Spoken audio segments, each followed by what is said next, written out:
seja bem-vindo ao Análise Direta. A Amazônia, que é considerada a maior floresta do mundo, tem sofrido grandes ataques por parte de grupos de empresários.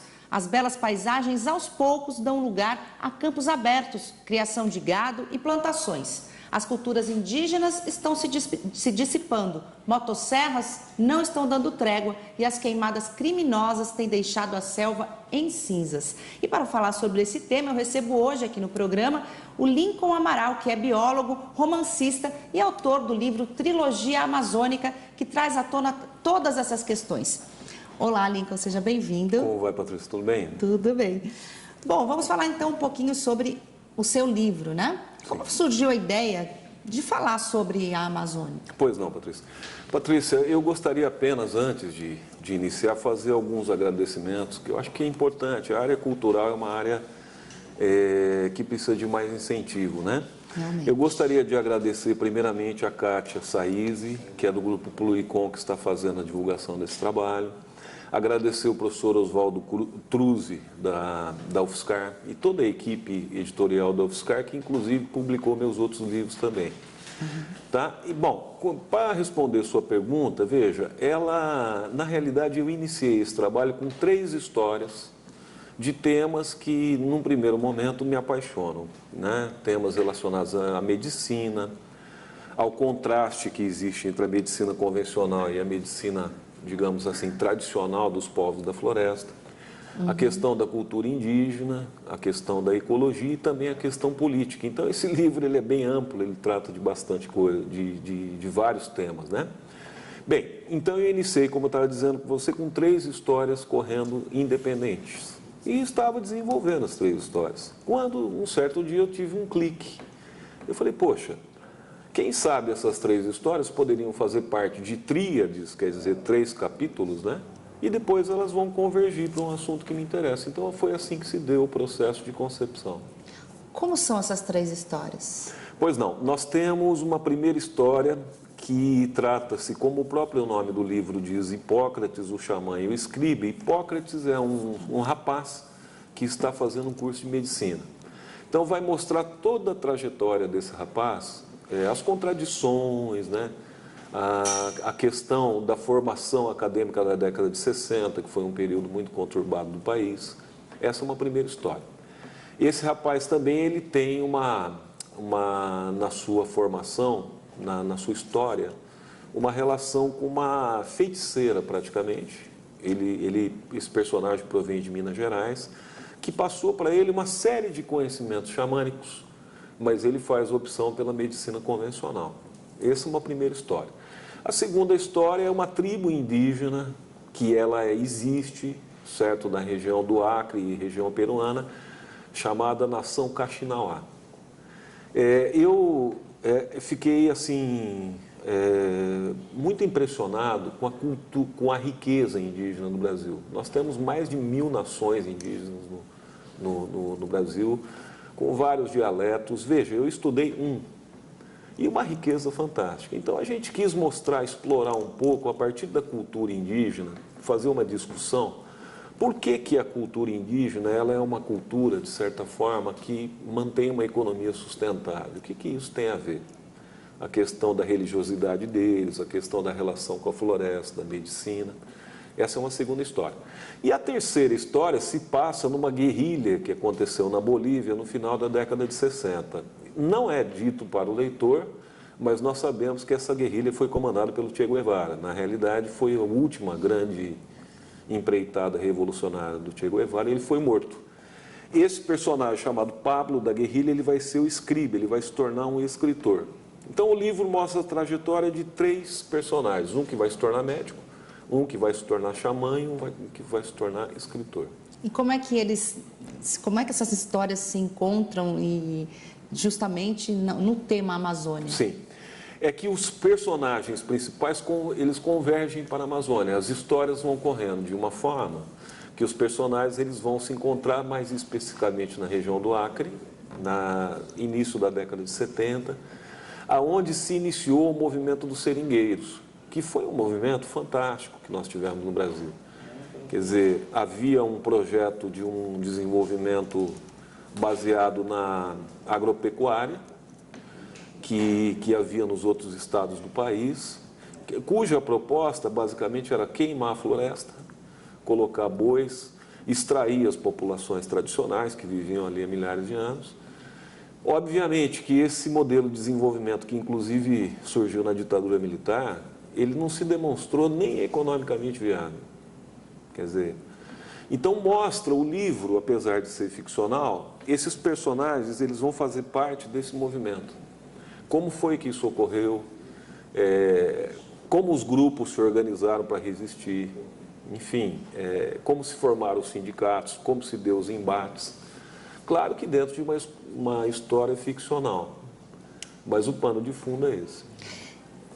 Esse estudo que você fez, você não chegou a ir até a Amazônia, né? Foi tudo à base de pesquisa? Foi tudo à base de pesquisa.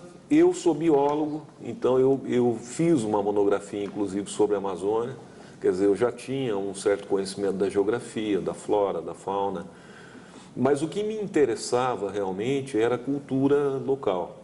Então, eu sou professor, não sou rico como você, sou pobre, tenho poucas condições financeiras, trabalho muito. Era um projeto que eu queria, eu falei, eu vou partir pela pesquisa. Ah, que legal. Mas o que realmente me tomou muito tempo foi a pesquisa sobre a temática indígena. E me conta um pouquinho, assim, o que você aprendeu sobre essa cultura? Olha, eu quis primeira coisa, tomar contato com a língua deles, que é um dialeto chamado dialeto pano. Existe um dialeto que foi originado no Peru, esse dialeto chamado dialeto pano é falado por algumas tribos. Eu fiz questão de fazer um estudo da gramática indígena e achei maravilhosa. E deve ser difícil de aprender, né? Eu tinha um projeto maluco, que era escrever esse livro em Kaxinawá. Tá? Mas isso não se mostrou factível, não se mostrou possível. Mas ao longo do livro, a gente coloca algumas palavras da gramática, do dialeto deles, porque eu acho que é significativo. O dialeto deles é extremamente simbólico, remete à natureza direto.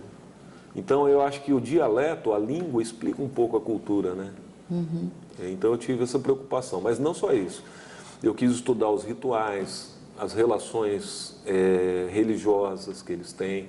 E, principalmente, o que me interessava mais é a fitoterapia indígena, quer dizer, é como eles lidam com a questão da cura.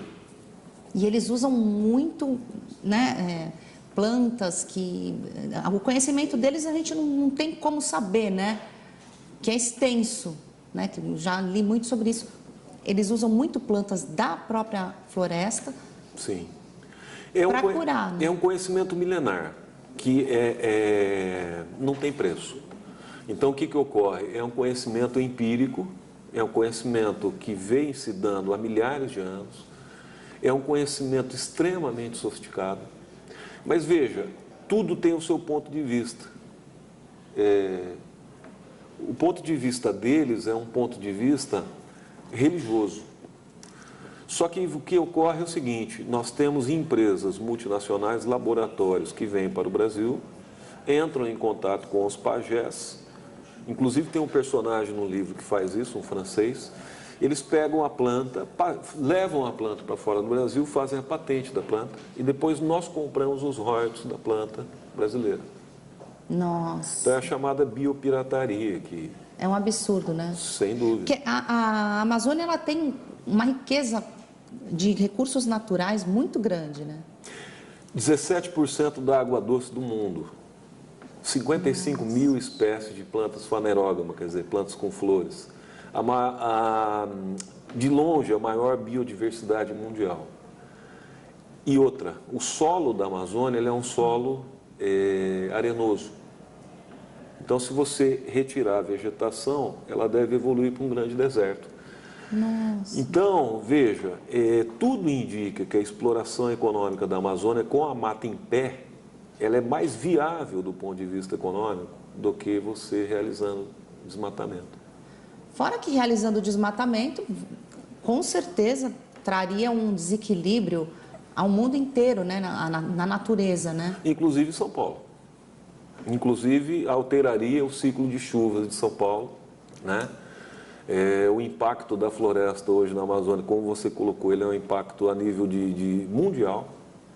É a maior floresta vegetal do planeta. Metade do Brasil está lá. 4 milhões de quilômetros quadrados de floresta virgem. É muita coisa. Certo? Então ele tem um impacto no clima mundial. O que poderia acontecer assim, se fosse desmatada totalmente? Olha, primeira coisa, o Brasil ia conquistar um recorde, o maior deserto do mundo. Né? Então nós teríamos o maior deserto do mundo, maior do que o deserto do Saara. Nós teríamos um recorde negativo, claro. Nós teríamos, infelizmente, uma alteração do clima, como eu falei para você, a nível mundial. Por exemplo, um dado concreto, a alteração do regime de chuvas. A floresta amazônica, ela regula chuvas no Brasil inteiro. Isso impacta a agricultura, isso impacta a temperatura, isso impacta a indústria. Mas como que ia acontecer? Ia chover menos ou ia mudar a época das chuvas? Ocorreriam alterações e, com certeza, períodos de muita seca, o que teriam no país todo, né? O que teria um impacto direto na agricultura, principalmente. E com certeza no mundo inteiro, né? Ia aumentar a temperatura, né? Com certeza. Com certeza, e além do que, você teria uma área, quase que a metade do Brasil, quase metade do nosso país, como um deserto. Então, que ficaria inviável economicamente, né? Não só economicamente, como, né, para a saúde de todos nós. Sem dúvida, não é? Sem dúvida. Eu vou fazer uma pequena pausa e daqui a pouquinho a gente volta falando um pouquinho mais sobre esse livro tão interessante que fala sobre a Amazônia. Não saia daí.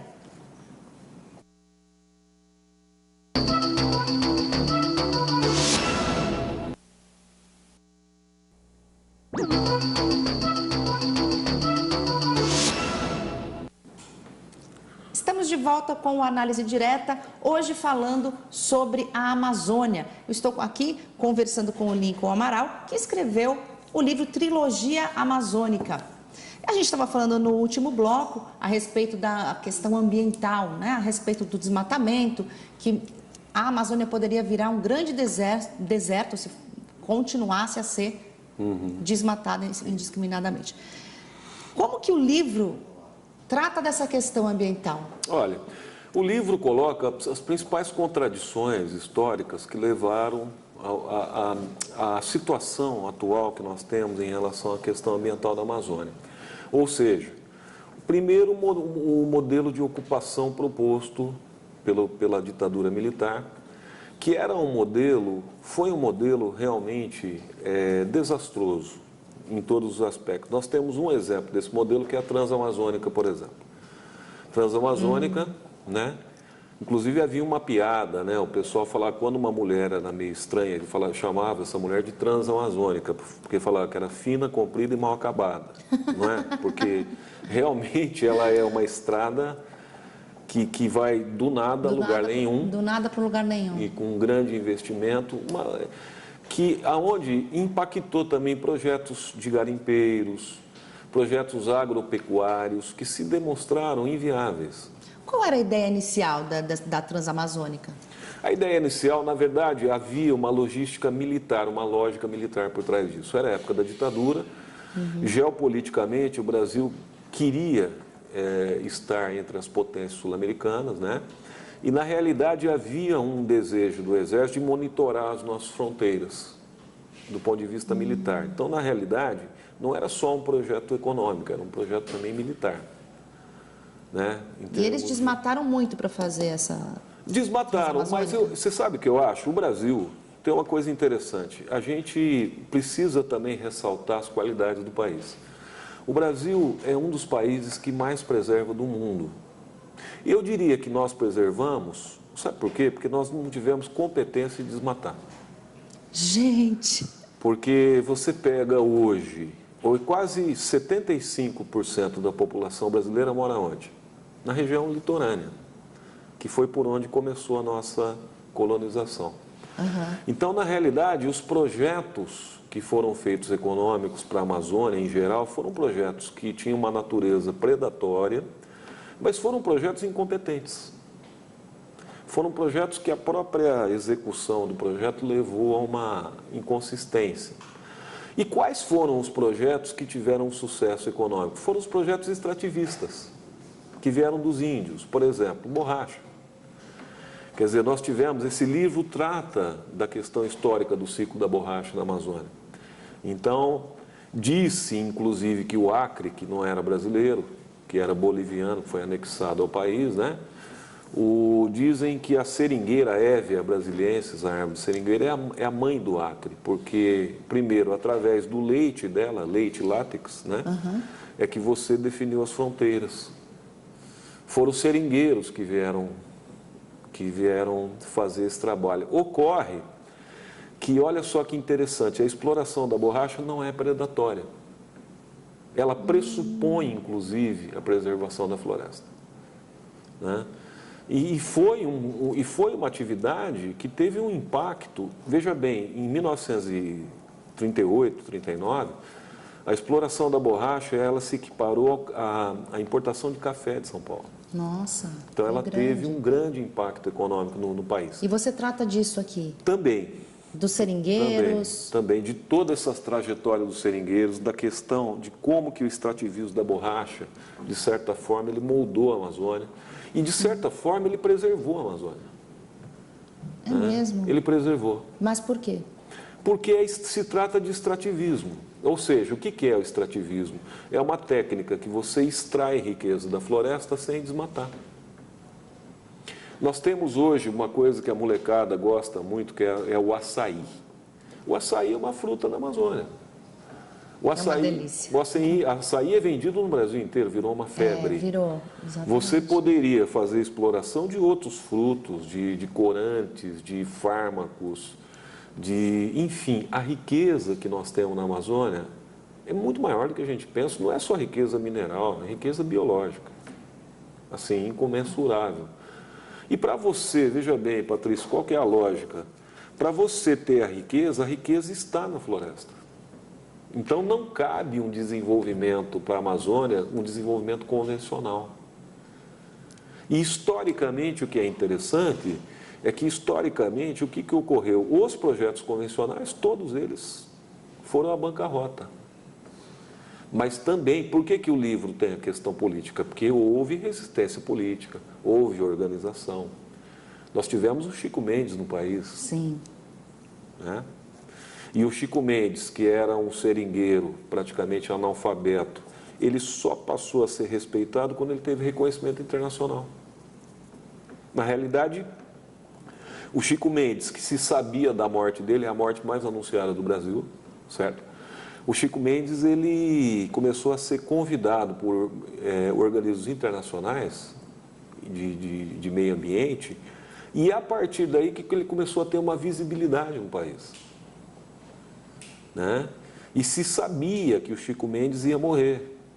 Era a morte mais anunciada do país. Ele mandou carta para o José Sarney, que era presidente do país, mandou carta para todo mundo dizer: escuta, eu vou morrer, eu estou sendo ameaçado de morte. E morreu. E ninguém fez nada, né? Pegaram lá uma pessoa, foi preso um sitiante, né? Teoricamente seria o culpado, mas a gente sabe que havia uma entidade ruralista muito forte que provavelmente estava envolvida com isso. Então a Amazônia é uma terra sem lei. Sem lei. Verdade. Essa questão dos seringueiros, você estudou bastante, né, para colocar essa questão no livro. Como que isso funciona hoje? Como que está a questão dos seringueiros? Olha, ocorre o seguinte: a partir do movimento seringueiro, foi realizada uma grande conquista na Amazônia, do ponto de vista político, que são as reservas extrativistas. Então, a União, ela delimitou certos espaços da floresta, espaços, inclusive, geograficamente bem consideráveis, onde esses espaços são concedidos às populações tradicionais, inclusive os seringueiros, aonde seria destinado esses espaços para o extrativismo. Veja, isso é uma grande conquista política, porque é feito a partir da União, uma decisão do país, né? Hoje isso é uma realidade. Isso foi conquistado com sangue. Isso não foi conquistado de uma forma simples. Isso foi uma luta praticamente centenária da história aí dos seringueiros. É que a gente, às vezes, eventualmente, principalmente as gerações mais novas, né, muitas vezes elas não têm essa visão histórica. Então, na realidade, correu muito sangue na Amazônia. É uma população muito esquecida, é uma população muito que foi muito reprimida. Nós tivemos vários e vários e vários assassinatos. Vira e mexe aparece uma notícia de um assassinato de um missionário que está na Amazônia, do assassinato de um cientista que está na Amazônia. Enfim. O Chico Mendes foi só o mais conhecido, né? O Chico Mendes é uma eminência parda, né? Ele é uma pessoa que teve mais visibilidade. Eu acho que o Chico, ele tem o grande mérito de ter tornado a questão amazônica uma questão planetária. Então, o Chico Mendes, ele é ovacionado no mundo inteiro, menos do que no Brasil, até hoje. Que coisa, né? O Brasil tem umas coisas que a gente não consegue entender mesmo. Sim. E qual é a relação da política com esse movimento dos seringueiros? A relação é total.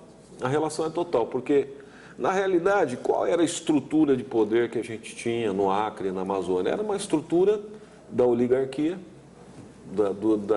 das grandes fortunas na mão de poucos, e o serviço do Estado, todos os serviços do Estado a favor dessas oligarquias, com total, digamos assim, descomprometimento com as populações mais desfavorecidas.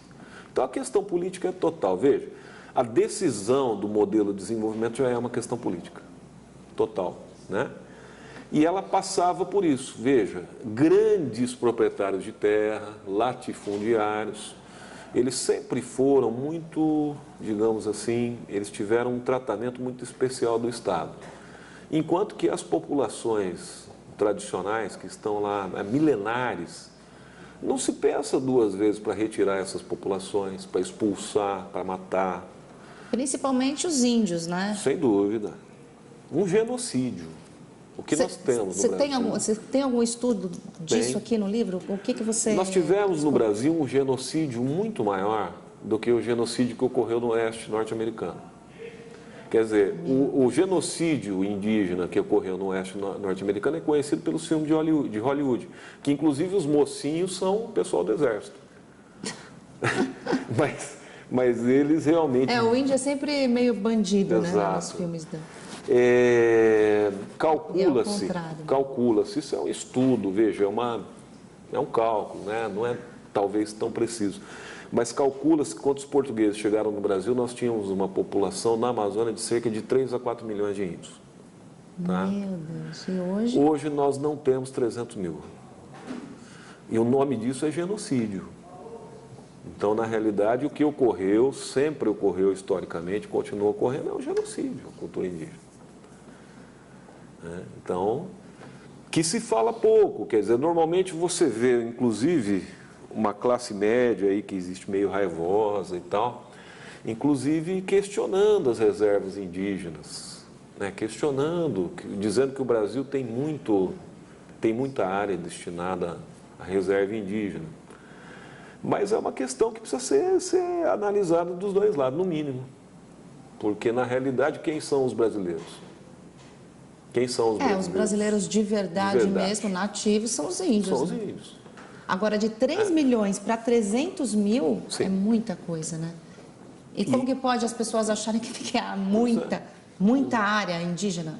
Sim. Não, na verdade, e por exemplo, toda vez que o branco chegou até a população indígena, ele levou germes, levou doenças, levou alcoolismo, levou alguma forma de religião que destruiu a cultura indígena, né?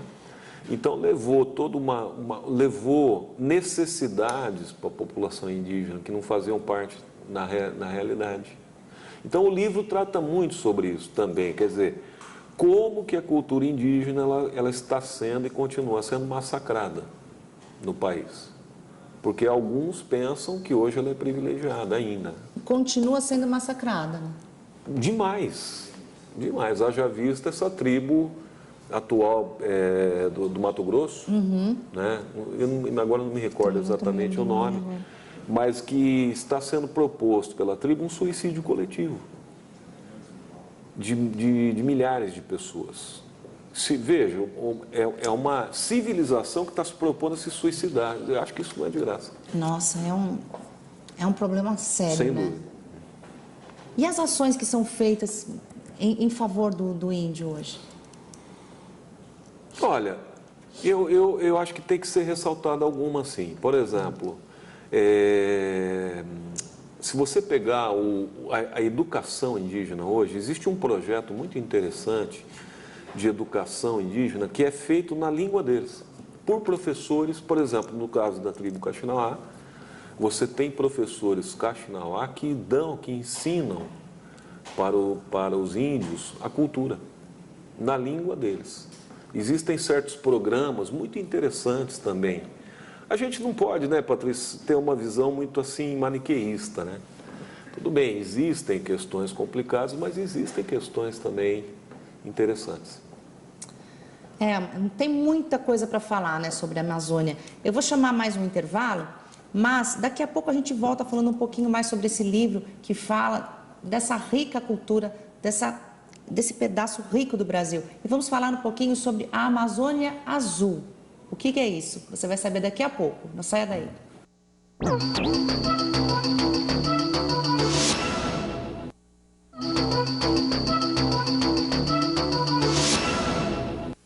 Voltamos com a análise direta. Hoje estamos falando sobre a Amazônia. Estamos conversando com o Lincoln Amaral, que escreveu esse livro, Trilogia Amazônica.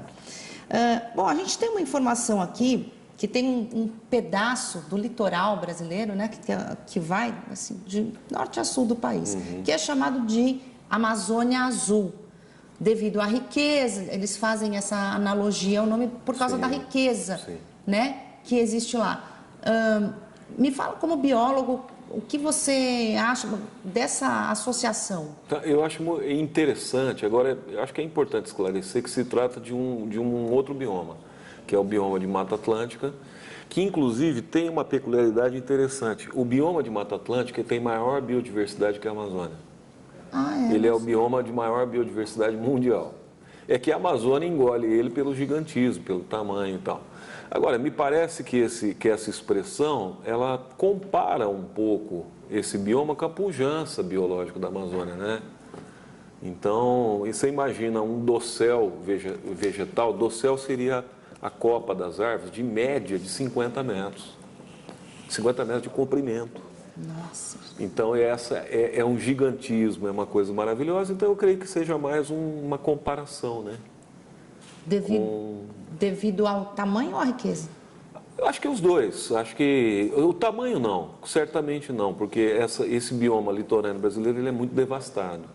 Mas eu acredito que pela pujança biológica mesmo. E está muito desmatado esse bioma? Restam 7% de mata virgem nesse bioma. A Amazônia tem quase 90% de preservado. Então a Amazônia é o bioma mais preservado do país. A Mata Atlântica é o mais destruído. O mais desmatado. Exatamente por aquele fato que eu falei para você, que tem explicação histórica, que é a nossa colonização, que ocorreu pelo litoral. Pelo litoral. Quer dizer, qual foi o primeiro produto no Brasil de exportação para a Europa? Pau-brasil, que é uma árvore da Mata Atlântica brasileira. Dá tristeza de pensar, né? Sim, sim. O quanto que já foi desmatado. Bom, voltando para a Amazônia, né? Quais os países que estão interessados em toda a riqueza que existe lá? Todo país inteligente. Mas certamente hoje a China e os Estados Unidos eles têm programas objetivos de ocupação na Amazônia. Os países europeus, da comunidade europeia, né? E como que está essa questão? Olha, existem compras de vastas extensões de terra na Amazônia por países estrangeiros. Meu Deus, mas... Existe uma verdadeira pilhagem dos conhecimentos, isso sempre ocorreu, mas, dos conhecimentos tradicionais do país, principalmente pela indústria farmacológica, farmacêutica. Eu já ouvi muito falar disso, que muitos estrangeiros vêm para estudar. Você lembra do Guaraná? Da onde que é o Guaraná? É da Amazônia. Da Amazônia. Guaraná é uma planta amazônica, né? O Guaraná foi patenteado no Japão, a planta de Guaraná. Então, hoje, se um brasileiro quiser estudar o Guaraná, ele tem que pagar royalties. Acredito. para um grupo japonês.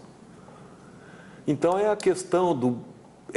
E as indústrias do Guaraná que nós temos? Não, isso seria exploração, exploração, mas para desenvolver um cultivar, uma variedade nova, ela tem que pagar royalty para o Japão.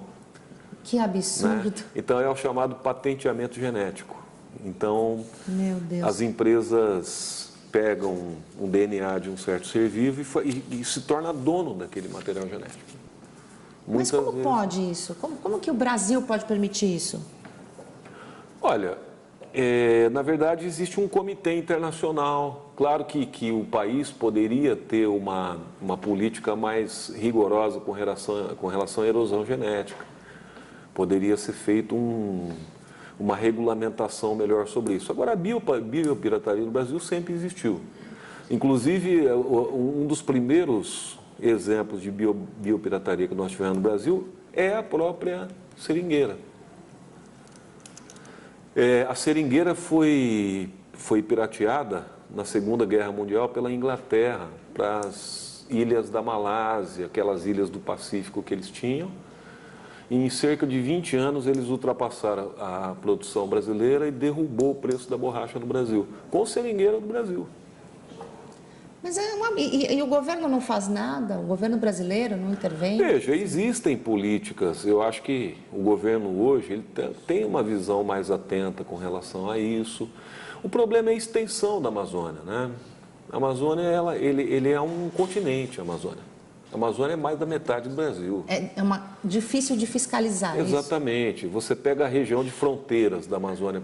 Existem muitas questões. Tráfico de drogas. Como é que você vai controlar o tráfico de drogas na fronteira da Amazônia? Muito difícil.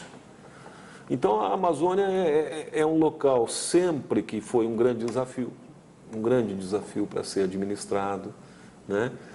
E, infelizmente, historicamente, a gente tem sido sistematicamente subtraído das riquezas da Amazônia. Infelizmente, é o que ocorre. Pois é. Isso é muito triste, né? Sim. Que o governo tinha obrigação de fazer alguma coisa, né? De não deixar os estrangeiros tomarem conta, né? Sim. E existem, veja bem, eu acho que existem grupos internacionais também que têm uma posição de preservação da Amazônia sem interesse. Eu acho que existe de tudo, entendeu? Existem grupos que querem, obviamente, existem grupos que querem preservar a Amazônia por uma questão de sobrevivência própria. Qual que é a próxima crise da humanidade que vai vir? Todo mundo coloca a água. Quase 20% da água doce mundial está na Amazônia. O Rio Negro, que é um tributário do Amazonas, tem mais água que a Europa inteira. Um rio tributário do Amazonas. Então é uma riqueza que todo mundo fica de olho, né? Pois é. O mundo inteiro. E coisa que assim, a gente nem consegue imaginar, né? O Brasil, então, é muito mais rico do que a gente possa imaginar. É o tesouro do futuro, é o tesouro genético. Quer dizer, na verdade, o que ocorre? O que é diversidade? Diversidade é exatamente a variação genética. E a variação genética está no Brasil. Por quê? O que predomina no mundo inteiro hoje? É monocultura. Então, é você plantar mar de soja, mar de cana, mar de arroz. Isso vai diminuindo a riqueza genética mundial. Aonde que está a riqueza genética? Nessas florestas, nessas regiões de preservação. E os animais da Amazônia, eles também estão sofrendo? Estão sofrendo. Com toda essa exploração? E o pior, na verdade, ocorre o seguinte: nós não conhecemos 5% da riqueza amazônica. Que absurdo, toda né? vez que se destrói a floresta, você está levando à extinção espécies que não são nem catalogadas. Que a gente nem imagina que existe. Aquilo pode ser a cura da AIDS, pode ser a cura do câncer. Aquilo pode ser um novo alimento, uma nova fonte de vitamina. Aquilo pode ser um novo corante que substitui o petróleo. É uma riqueza incalculável. Incalculável. E como que você, na sua visão, como a gente poderia conhecer mais essa riqueza toda? Eu acho que isso... Como que o Brasil poderia aproveitar melhor isso? Sem dúvida. Eu acho que isso pressupõe pesquisa pesada, investimento na área de pesquisa, certo? Nós temos um Instituto de Pesquisa na Amazônia, mas é muito pouco. Eu acho que é investimento em pesquisa, em tecnologia, investimento pesado.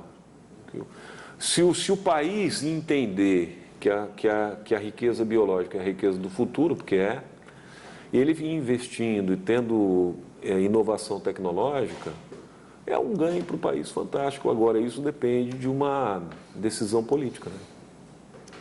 Pois é, da boa vontade Sim. dos nossos políticos aqui no Brasil, né? Sim. Olha, é um assunto muito rico, adorei falar sobre isso. E eu gostaria de te convidar a voltar. Você tem um outro livro aqui que trouxe para nós, Mímica no Aquário Predileto. Me conta um pouquinho sobre ele. Esse livro, ele é um livro mais voltado para a juventude, para a época da universidade. Então, eu conto muito sobre a própria UFSCar, da década de 80. Então, é um livro que tem muito a ver com os movimentos universitários, com o movimento estudantil, história do movimento estudantil brasileiro. Bastante história, né? Sim, e também um livro, um caso de amor. Ah, então, ele é um livro que retrata todo um caso de amor, uma grande história de amor. Ou é real? Aí há controvérsias, né? Mas ele retrata uma grande história de amor, pegando o contexto daquele período, do movimento estudantil, da época das repúblicas, enfim, de todo... Que é um assunto muito interessante também. Eu gosto muito de falar sobre esse assunto, sobre o movimento estudantil. E eu vou te convidar, então, para voltar ao Análise Direta, para a gente conversar sobre esse livro. Eu estou à sua disposição, Patrícia, quando vocês quiserem. Muito obrigada. Okay. Eu agradeço pela sua presença. Agradeço pelo assunto tão rico que você trouxe hoje aqui no Análise Direta. Muito obrigada. Muito obrigado pela oportunidade. Muito obrigada. Bom, e nós vamos acabando agora com a Análise Direta. E não esqueça, cuide bem do nosso ecossistema e não desmate. Procura ter uma vida menos consumista, mantenha viva as culturas locais, para que assim outras gerações possam também conhecê-las. O Análise Direta vai ficando por aqui e a gente se vê no próximo programa. Até lá!